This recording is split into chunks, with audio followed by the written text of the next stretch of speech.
You ready this time, Bill? What's on this page here, Stephen? Well, let me tell you. This is what I'd be doing going forward, and a couple little notes on some things that I think need explaining. Second page is the current setup for the left-hand rotary switch. I've got, or you have copies of my notes for how it was before, and this is going to be how it is now.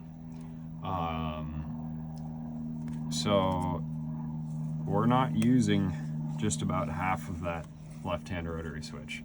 Before, they had it to where the first section was switching breaker stack 1 and the second section was switching breaker stack 2, but we're just using one section and it's going to switch both.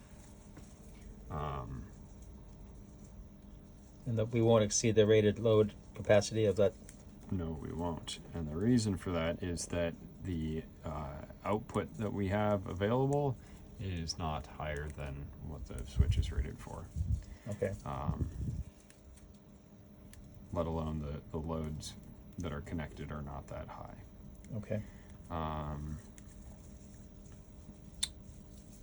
Could change that if you want. You could change it back to however you want, but right now it's set up for this with shore 1, shore 2, and generator being your inputs, and then the inverter being your output. And this is the inverter input wire, so AC going into the inverter.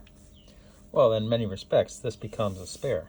Exactly. That's exactly what it is. This whole section is a spare.